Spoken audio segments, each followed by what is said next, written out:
Friends, welcome back to my channel math break. CTET maths और science की special classes हैं, ठीक है।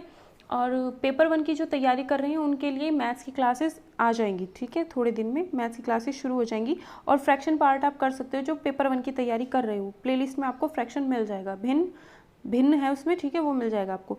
ट्रांसफ़र ऑफ हीट के बारे में पढ़ेंगे। ट्रांसफ़र ऑफ हीट में क्या होता है, जैसे आपने गैस के ऊपर कोई बर्तन रख दिया है, ठीक है। अब उसके नीचे आपने गैस जला दिया तो क्या होगा, धीरे धीरे धीरे धीरे वो क्या हो जाएगा, गर्म हो जाएगा, ठीक है। तो वही हीट कैसे उसमें ट्रांसफ़र हुई वही हम पढ़ेंगे। तो आपने देखो क्या किया, एक बर्तन था, उसके नीचे आपने गैस जलाई, ठीक है। अब ये क्या हो गया, गर्म, ठीक है। पहले क्या था, ये ठंडा, अब क्या हुआ, गर्म। गर्म कब हुआ, जब इसके नीचे गैस जलाई गई, ठीक है। अब आपने क्या किया, इसको उतार के अलग रख दिया, ठीक है। अब ये गर्म था और इसके आसपास क्या था, सब कुछ वातावरण जो इसके पास था वो क्या था, ठंडा था। अब क्या होगा, ये धीरे धीरे क्या हो जाएगा, कढ़ाई जो थी वो ठंडी हो जाएगी। क्यों हो जाएगी ठंडी, क्योंकि अभी ये गर्म थी, इसमें जो हीट थी वो सारी की सारी हीट ट्रांसफ़र हो जाएगी इसके आसपास के वातावरण में, यानी सराउंडिंग्स में, है ना। तो यहाँ पर भी क्या हुआ था कि हीट जो थी वो हॉटर ऑब्जेक्ट से कोल्डर ऑब्जेक्ट यानी इस कढ़ाई में हो गई थी पूरी ट्रांसफ़र। यहाँ पर भी क्या हुआ, ये हॉटर ऑब्जेक्ट थी, ठीक है, और हॉटर ऑब्जेक्ट से कहाँ हुई, इसके चारों ओर क्या था, सब कुछ कोल्डर था, ठंडा था, उसमें ट्रांसफ़र हुई। तो यहाँ से हमें पता चलता है जो आपकी हीट ट्रांसफ़र होती है वो हमेशा क्या होती है, हॉटर ऑब्जेक्ट से कोल्डर ऑब्जेक्ट की तरफ ट्रांसफ़र होती है। ये चीज़ आपको याद रखनी है कि गर्म से ठंडे की तरफ ही ट्रांसफ़र होती है। अब कंडक्शन क्या होता है, कंडक्शन में क्या होता है, अगर जैसे ये रोड है, इस रोड का आप ये सिरा गर्म करोगे, ठीक है, तो धीरे धीरे क्या होगा, ये पूरी की पूरी गर्म होती चली जाएगी। तो इसको ही क्या कहते हैं, इस प्रोसेस को ही क्या कहते हैं, कंडक्शन। कंडक्शन में क्या होता है, अगर आप किसी भी चीज़ का एक सिरा गर्म करते हो तो उसका पूरी की पूरी वो चीज़ गर्म हो जाती है, दैट इज़ कॉल्ड कंडक्शन। जैसे इसका एग्जाम्पल आप देख सकते हो, ये किस में होता है, सॉलिड्स में ही ये होता है, ठोस में ही होता है, ठीक है। जैसे ये था, ये एक रोड थी, इसको हमने यहाँ पर मोमबत्ती लगा दी, ठीक है, मोमबत्ती ये जल रही है और इस पूरी रोड पर क्या लगा हुआ था, मोम लगा हुआ था। तो जैसे ही आप इसे इधर से गर्म करना शुरू करोगे ये धीरे धीरे पूरी की पूरी गर्म होती चली जाएगी बाय कंडक्शन। अगर एक एंड गर्म हो रहा है तो दूसरा एंड भी क्या हो जाए, इसका गर्म हो जाएगा। हॉटर से कोल्डर की तरफ जा रही है तो ये भी क्या होगा, मोम सारा नीचे टपकना शुरू हो जाएगा। तो इसका मतलब यहाँ पर क्या है, कंडक्शन यूज़ हो रहा है। कंडक्शन यूज़ हो रहा है मतलब हॉटर से कोल्डर एंड तक की, एक ऑब्जेक्ट के हॉटर एंड से कोल्डर एंड तक पूरी हीट ट्रांसफ़र हो जाएगी, तो उसे हम कहेंगे कंडक्शन। देखते हैं कंडक्टर एंड इंसुलेटर्स। कंडक्टर्स वो मटेरियल होते हैं जो अपने अंदर हीट को पास होने देते हैं, ठीक है, मतलब जो चीज़ें गर्म हो जाती हैं। और इंसुलेटर वो होते हैं जो अपने अंदर हीट को पास होने नहीं देते, ठीक है। इंसुलेटर को हम पुअर कंडक्टर भी कहते हैं, ठीक है।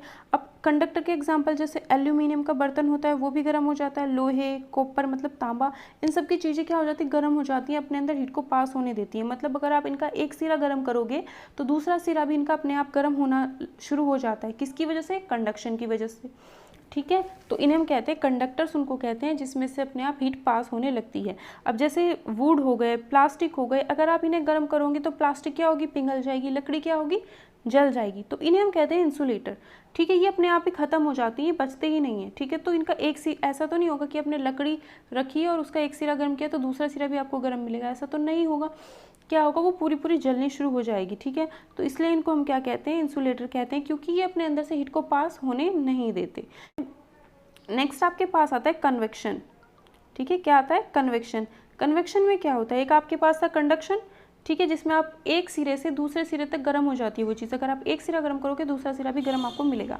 नेक्स्ट आता है कन्वेक्शन। कन्वेक्शन में क्या होता है, जैसे ये बर्नर है, जल रहा है, इसके ऊपर ये बीकर रखा हुआ है, ठीक है, इसमें क्या है, पानी रखा हुआ है, ठीक है। व्हेन वाटर इज हीटेड, ठीक है, जब यहाँ पर आग जलेगी, ठीक है, तो इसके पास का जो यहाँ का पानी होगा वो क्या होगा, गर्म होगा। गर्म होगा तो वो हल्का होगा, हल्का होगा तो वो क्या होगा, ऊपर चला जाएगा, ठीक है। और यहाँ पर क्या होगा, जो साइड का पानी होगा वो ठंडा होगा, वो साइड का पानी यहाँ पर आ जाएगा, ठीक है। मतलब जो यहाँ पे पानी गर्म हुआ ऊपर चला गया, हल्का हो गया, यहाँ पर जो ठंडा पानी था वो इसकी जगह पे आ जाएगा और फिर गर्म होना शुरू हो जाएगा, फिर ऊपर चला जाएगा, ठीक है। इस तरीके से बार बार ये प्रोसेस होती रहती है, ठीक है, जिसकी वजह से क्या होता है, ये पूरी प्रोसेस तब तक चलती रहती है जब तक पूरा का पूरा पानी गर्म नहीं हो जाता। और इस तरह से क्या हो रही है, हीट ट्रांसफ़र ही तो हो रही है। इस तरीके से हीट के ट्रांसफ़र होने को हम क्या कहते हैं, कन्वेक्शन कहते हैं, ठीक है। तो convection of heat in water, ये आपको एग्जांपल बता दिया। इसमें क्या होता है, बस सिंपली कन्वेक्शन में यही होता है कि जहाँ पर आपकी फ्लेम लग रहा है, जहाँ पर आपकी आंच लग रही है, ठीक है, गैस की जो आंच है जहाँ पर आपकी वो लग रही है, वहाँ पे गर्म होगा पानी, वो ऊपर चला जाएगा, और जो ठंडा पानी होगा उस पानी की जगह पे आ जाएगा जहाँ पर पहला पानी था, ठीक है।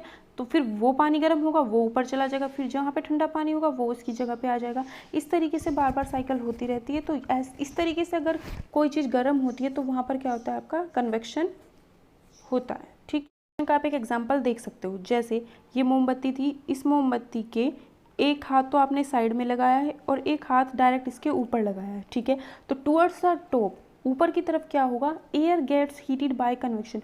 ऊपर की तरफ क्या होगा, जो एयर होगी वो गर्म हो जाएगी बाय कन्वेक्शन से। कन्वेक्शन से कैसे, क्योंकि एयर में भी क्या होता है, आपका कन्वेक्शन होता है। कैसे होता है, जैसे ये मोमबत्ती है, ठीक है, यहाँ पर ये इसकी फ्लेम चल रही है, तो इसके ऊपर जो यहाँ पर जो इसके नज़दीक होगी, ये फ्लेम चल रही है, जो इसके नज़दीक होगी हवा, ठीक है, वो गर्म होगी, वो कहाँ जाएगी, ऊपर जाएगी, और जो आसपास की होगी वो फिर इसकी जगह पे आ जाएगी, ठीक है, फिर वो गर्म होगी, ऊपर की तरफ जाएगी।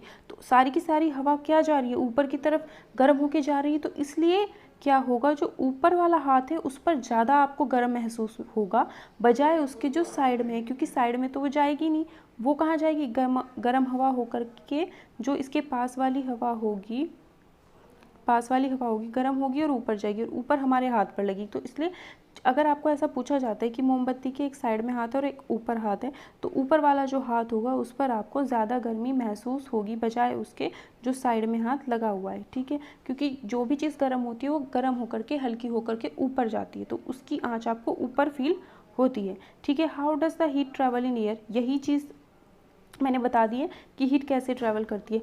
Air near the heat source, ये मोमबत्ती थी, ये यहाँ पर जल रही थी, तो जो इसके पास में एयर होगी वो गर्म होगी, हल्की होकर ऊपर जाएगी, ठीक है। And air from the sides, और जो इसके साइड में होगी वो क्या होगी, जहाँ ये तो ऊपर चली गई, जहाँ ये जो साइड में होगी उसकी जगह पे ले लेगी और फिर वो गर्म होकर के ऊपर चली जाएगी। इस तरीके से हवा क्या होती रहती है, गर्म होती रहती है। Don't wear dark clothes in summer, summer में गर्मियों में आपको डार्क क्लोथ्स नहीं पहनने चाहिए, डार्क कलर के क्लोथ्स नहीं पहनने चाहिए। क्यों, क्योंकि जो डार्क कलर के क्लोथ्स होते हैं वो क्या करते हैं, ज़्यादा से ज़्यादा हीट एब्जॉर्ब करते हैं, इसलिए हमें डार्क कलर के क्लोथ्स में क्या होता है, सर्दियों में गर्मी महसूस होती है, ठीक है। देखो समझो इस चीज़ को कि अगर आप डार्क कलर के क्लोथ्स गर्मियों में पहनोगे तो उसमें, क्योंकि डार्क कलर जो होता है आपका हीट को एब्जॉर्ब करता है, हीट को अपने अंदर लेता है, तो उसकी वजह से क्या होगा, गर्मियों में तो आपको उसमें गर्मी लगेगी। लेकिन सर्दियों में क्या होगा, अगर आप सर्दियों में डार्क कलर के क्लोथ्स पहनते हो तो वो हीट एब्जॉर्ब करेंगे और फिर वो सर्दियों में आपको गर्मी देंगे, ठीक है। तो सर्दियों में आप पहनो, ठीक है, लेकिन गर्मियों में डार्क कलर के क्लोथ्स आप नहीं पहनते, इसलिए हम जो, और लाइट कलर के क्लोथ्स हम गर्मियों में क्यों पहनते हैं, क्योंकि लाइट कलर जो होते हैं ना, जो हल्के रंग होते हैं, वो क्या करते हैं, हीट को रिफ्लेक्ट करते हैं, वापस भेज देते हैं, ठीक है। जो भी लाइट कलर पर जो भी हीट पड़ेगी वो क्या हो जाएगी, उसको रिफ्लेक्ट कर देते हैं, वापस भेज देते हैं। तो इसलिए गर्मियों में हम क्या करते हैं, लाइट कलर के कपड़े पहनते हैं, ठीक है, डार्क कलर के नहीं पहनते। नेक्स्ट आपके पास आता है सी ब्रीज। अब एक स्पेशल चीज़ है, कोस्टल एरियाज़ में क्या होता है, मतलब समुद्र के किनारे क्या होता है, देखो ये आपका धरती है, ठीक है, समुद्र के किनारे देखो क्या होता है, ये हमारी समुद्र के, इधर तो हमारा समुद्र है और इधर हमारा क्या है, मैदान है, ठीक है। अब इसमें क्या होता है, breeze that moves from sea surface to land, ये हमारा, ठीक है। इसमें क्या होता है, जो कोस्टल एरियाज़ होते हैं, समुद्र के आसपास का जो एरिया होता है, उसमें क्या होता है कि जो धरती है वो दिन में जल्दी गर्म हो जाती है। जब ये गर्म हो गई है तो इसके ऊपर जो हवा होगी वो गर्म होगी, गर्म होने के बाद वो ऊपर चली जाएगी, ठीक है। और इसके पास क्या है, समुद्र के ऊपर जो हवा होगी वो क्या होगी, धरती के ऊपर जो हवा थी वो तो ऊपर चली गई, तो वहाँ पर गैप बचा, ठीक है, गैप बचा है, तो जो समुद्र के ऊपर हवा होगी वो धरती के ऊपर आ जाएगी और फिर से क्या होगी, गर्म होके ऊपर चली जाएगी। ऐसी साइकिल बार बार होती रहती है, ठीक है। ऐसी साइकिल क्या होती रहती है, बार बार होती रहती है। और यहाँ पर क्या हो रहा है, समुद्र की हवा जो है वो धरती की तरफ जा रही है, क्योंकि धरती गर्म हो जाती है दिन में बहुत ज़्यादा। कोस्टल एरियाज़ में, समुद्र के किनारे धरती दिन में बहुत ज़्यादा गर्म हो जाती है, तो धरती के पास ऊपर जो हवा होगी वो तो ऊपर चल जाती है, और समुद्र के पास जो हवा होती है वो धरती की जगह पर आ जाती है। तो इसलिए क्या होता है, कोस्टल एरियाज़ में अगर आप घूमते हो तो आपको ठंडी ठंडी हवा महसूस होती है, ठीक है। तो यहाँ पे क्या हुआ है, समुद्र से, सी से लैंड की तरफ गई है हवा। सी से चली है ना हवा, हवा कहाँ से चली है, सी से चली है, समुद्र से चली है, तो इसलिए उस हवा को सी ब्रीज कहते हैं। क्या कहते हैं, सी ब्रीज कहते हैं, ठीक है। बस आपको यही इसमें समझना था, ठीक है। तो इसलिए क्या करते हैं लोग, क्या करते हैं, ऐसा घर बनाते हैं जो क्या हो, सी फेसिंग हो, जिसमें क्या हो, खिड़कियां वगैरह या समुद्र की तरफ उनका दरवाजा हो, ठीक है, जिससे उन्हें हवा मिल सके। क्योंकि उस टाइम पे क्योंकि समुद्र से ठंडी हवा वहाँ पर आ जाती है ना, गर्म होकर हवा ऊपर गई, समुद्र की ठंडी हवा वहाँ पर आती है, फिर गर्म होती है ऊपर चल जाती है, तो वहाँ पर उन्हें ठंडी ठंडी हवा महसूस होती है, ठीक है। नेक्स्ट आता है आपका लैंड ब्रीज। लैंड ब्रीज वो हो, अब क्या होता है, ये तो दिन के बारे में जो हमने पढ़ा था, दिन में जो होता है। अब क्या होता है रात को, रात को क्या होता है, ये आपका मैदान था, इधर आपका समुद्र था, ये आपका मैदान था, इधर आपका समुद्र था। रात को क्या होता है, यही प्रोसेस आपका उल्टा हो जाता है, क्योंकि धरती जो होती है दिन में ज़्यादा गर्म होती है, लेकिन रात को क्या हो जाती है, धरती ठंडी हो जाती है ज़्यादा, ठीक है, कंपेयर टू समुद्र। समुद्र में जो पानी होता है उसकी तुलना में धरती रात को ज़्यादा ठंडी होती है। तो ठंडी ये है, गर्म कौन है, समुद्र गर्म है, तो क्या होगा, समुद्र के ऊपर की जो हवा होगी वो हल्की होकर के ऊपर चली जाएगी, और वहाँ पर क्या बन जाएगा, एक गैप बन जाएगा। उस गैप को भरने के लिए कौन आएगा, जो ज़मीन के ऊपर हवा होगी वो समुद्र के पानी के ऊपर आ जाएगी, और फिर गर्म होगी, फिर ऊपर चली जाएगी, ठीक है। तो अब क्या हो रहा है, धरती से समुद्र की तरफ हवा चल रही है, धरती से समुद्र की तरफ हवा चल रही है ना। कहाँ से शुरू हुई है, लैंड से शुरू हुई है। तो इसका मतलब क्या है, तो लैंड से शुरू होने वाली हवा को हम क्या कहते हैं, लैंड ब्रीज कहते हैं, ठीक है। यही फिनोमिना चलता रहता है, ठीक है, तो इसको हम कहते हैं लैंड ब्रीज। अब आप समझ गए होंगे सी ब्रीज और लैंड ब्रीज क्या है। नेक्स्ट होता है एक रेडिएशन, जो आपको हीट मिलती है। एक तो आपने कंडक्शन से देखा है, एक आपने कन्वेक्शन से देखा है कैसे, लेकिन क्या होता है, जो सूरज से आपको हीट मिलती है वो ना तो कंडक्शन से मिलती है, क्योंकि सूरज को आपने, ऐसा तो है नहीं कि सूरज को आपने हाथ से टच कर रखा है और सूरज से आपका हाथ टच हुआ, हाथ गर्म हुआ और फिर आप पूरे गर्म हो गए, ऐसा तो कहीं नहीं होता। तो सूरज से आपको जो हीट मिलती है ना तो वो कंडक्शन से मिलती है, ना ही ऐसा होता है कन्वेक्शन से कि सूरज के पास वाली हवा गर्म हुई फिर वो ऊपर चली गई, ऐसा तो कुछ नहीं होता। ना तो वो कंडक्शन से मिलती है, ना ही कन्वेक्शन से मिलती है। तो सूरज से आपको जो भी हीट मिलती है वो किससे मिलती है, रेडिएशन से मिलती है। रेडिएशन में क्या होता है, अब ये देखते हैं। जितनी भी आपकी हॉट बॉडीज़ होती हैं, जैसे सूरज, जो भी हॉट बॉडी होगी उससे क्या होती है, हीट मिलती है आपको, ठीक है। जैसे सर्दियों में आप सेकते हो तो वो भी क्या है, सर्दियों में आप बैठ जाते हो सेकने के लिए, तो वो भी क्या मिलता है, रेडिएशन से ही मिलता है। जितनी भी आपकी हॉट बॉडीज़ होती हैं वो रेडिएशन के प्रोसेस के द्वारा ही आपको क्या देती हैं, हीट देती हैं।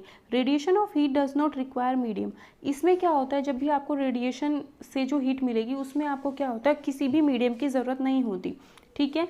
इसमें ना हवा भी, आप ज़रूरी नहीं कि हवा हो, इसमें बिना हवा के भी आपको क्या मिलेगी, हीट मिलेगी। जैसे कि सूरज से जो आपको, सूरज से धरती पर जितनी भी हीट आती है वो रेडिएशन के थ्रू आती है। क्यों, अब ऐसा मत सोचना, सूरज देखो, सूरज से जितनी भी धरती पर हीट मिलती है वो रेडिएशन के थ्रू ही आती है। ये मत सोचना कि उसके बीच में तो हवा है, धरती और सूरज के बीच में, ऐसा कुछ नहीं है। अगर ये धरती है तो धरती के चारों ओर क्या है, एटमॉस्फेयर, इसमें तो हवा है, लेकिन सूरज तो इससे दूर है। सूरज के चारों ओर, अब बाहर स्पेस में, मतलब बाहर है ना सूरज, तो वहाँ तो हवा नहीं है। तो सूरज से जितनी भी रोशनी आती है वो किसके थ्रू आती है, रेडिएशन के थ्रू आती है। तो sunlight comes to the earth, sunlight जितनी है अर्थ तक आती है, किसके थ्रू आती है, रेडिएशन के थ्रू आती है। क्योंकि एटमॉस्फेयर और ऑफ अर्थ के एटमॉस्फेयर और सन के बीच में कोई भी मीडियम प्रेजेंट नहीं है, ठीक है। One can feel the heat of bonfire by standing around it. जब आप, we get warm from the room heater because of radiation, आप सर्दियों में हीटर जला के सेकते हो तो वहाँ से भी आपको हीट मिलती है, वो किसके थ्रू है, रेडिएशन के, ठीक है। नेक्स्ट देखो, reflection and absorption of heat falls over an object, some of heat is absorbed. जब किसी भी चीज़ पर हीट पड़ती है, जैसे कि अभी हमने पढ़ा था कि गर्मियों और सर्दियों में कैसे कपड़े पहनने चाहिए, ठीक है। हमें पता है डार्क कलर का जो भी कपड़ा होगा वो क्या होगा, ज़्यादा से ज़्यादा हीट एब्जॉर्ब करता है, ठीक है। और ठीक है। तो रिफ्लेक्शन का मतलब है उसे वापस भेज देना, एब्सॉर्प्शन का मतलब उसे अपने अंदर रख लेना। ठीक है। तो जब किसी भी चीज़ पर हीट पड़ती है तो कुछ हीट तो हमारी बॉडी के द्वारा एब्जॉर्ब कर ली जाती है और कुछ हीट क्या कर दी जाती है, रिफ्लेक्ट कर दी जाती है। तो जो किसी भी ऑब्जेक्ट का जो टेम्परेचर होता है वो किसकी वजह से होता है कि उस चीज़ पर कितनी चीज़ मतलब कितनी हीट वो अपने अंदर ले रहा है, कितनी हीट वो एब्जॉर्ब कर रहा है, उस पर डिपेंड करता है कि किसी बॉडी का ऑब्जेक्ट का टेम्परेचर कितना है। आप धूप में चले जाओ, आपका टेम्परेचर बढ़ जाएगा क्योंकि आपके शरीर ने ज़्यादा हीट एब्जॉर्ब कर ली है। ठीक है। इंडक्शन का एक और यूज़ क्या है, जब आप गर्मियों में छाता लेके चलते हो, ठीक है, तो उसमें कम गर्मी लगती है। क्यों? क्योंकि जो छाता है वो आपकी, अगर वो हल्के कलर का है ना, तो वो ज़्यादा से ज़्यादा रिफ्लेक्ट कर देगा, अपने अंदर लेगा ही नहीं हीट को, तो आपको गर्मी कम लगेगी। तो छाता भी क्या करता है, आपको सूरज की रोशनी से बचाता है, उसकी सूरज की रोशनी को रिफ्लेक्ट कर देता है और आपको गर्मी कम लगती है। ठीक है। ये वही है कि डार्क कलर के कपड़े जो होते हैं वो ज़्यादा से ज़्यादा हीट एब्जॉर्ब करते हैं और लाइट कलर के जो होते हैं वो कम हीट एब्जॉर्ब करते हैं, और लाइट कलर के क्या करते हैं, रिफ्लेक्ट कर देते हैं लाइट को। इसलिए हमें लाइट कलर के कपड़े पहनने चाहिए गर्मियों में और डार्क कलर के पहनने चाहिए सर्दियों में, क्योंकि डार्क कलर के कपड़े जो होते हैं वो हीट एब्जॉर्ब करते हैं। के कपड़े जो हैं वो ज़्यादा हीट एब्जॉर्ब करते हैं और आपको सर्दियों में कंफर्टेबल रखते हैं। On the other hand light colour reflect कर देता है और आपको गर्मियों में कंफर्टेबल रखता है। ठीक है। नाउ डेज में आजकल क्या हो रहा है, बहुत सारे जो बर्तन हैं वो कैसे आते हैं, नीचे से ब्लैक कलर के होते हैं। क्यों? क्योंकि डार्क कलर क्या करते हैं, हीट को एब्जॉर्ब करते हैं। तो ब्लैक कलर बर्तन के नीचे लगा हुआ है, इसका मतलब है वो ज़्यादा से ज़्यादा हीट एब्जॉर्ब करेगा और जिसकी वजह से आपकी कुकिंग क्या हो जाएगी, फास्टर हो जाएगी, तेज़ हो जाएगी। अब ये क्या है, woollen clothes keeps us warm in winter, पता ही है। ठीक है। क्योंकि सर्दियों में हम क्या करते हैं, वुलन कपड़े पहनते हैं। वूल क्या होता है, पुअर कंडक्टर ऑफ हीट है। वूल क्या है, देखो सर्दियों में हम वुलन कपड़े पहनते हैं और वूल क्या है, इंसुलेटर है, पुअर कंडक्टर ऑफ हीट है। क्यों? क्योंकि आपने गर्म कपड़े पहन लिए, अब जो हवा थी वो उसके वूल फाइबर्स में क्या हो गई है, फंस चुकी है। ठीक है। अब वो उसमें फंस चुकी है तो this air prevents the flow of heat. अब वो एयर तो उसके कपड़े के जो रेशे हैं उसमें फंस चुकी है। ठीक है। अब ये जो एयर है आपको आपकी बॉडी से हीट को बाहर जाने में रोकेगी। ठीक है। तो आपके शरीर से हीट को, उस कपड़े में हवा फंस चुकी है तो वो बाहर जाने से रोकेगी, हीट बाहर नहीं जाएगी तो आपको क्या मिलेगा, गर्म महसूस होगा। जब भी तो सर्दियों में कंबल ओढ़ के सोते हैं, क्योंकि कंबल के जो रेशे होते हैं उसमें आपके शरीर से निकलने वाली हीट फंस जाती है। आपके शरीर से निकलने वाली हीट है वो उस कंबल के थ्रू बाहर नहीं जा पाती। ठीक है। और जब वो बाहर नहीं जा पाती तो आपको क्या मिलती है, गर्मी मिलती है। ठीक है। तो लाइक, शेयर एंड सब्सक्राइब। अगर आपको वीडियो पसंद आती है तो प्लीज़ चैनल को सब्सक्राइब कर लेना और बेल आइकन को प्रेस कर लेना अगर आपने पहली बार वीडियो देखी है तो। ठीक है। और वीडियो को अपने फ्रेंड सर्कल में शेयर करना। PDF आपको टेलीग्राम ग्रुप पर मिल जाएगी।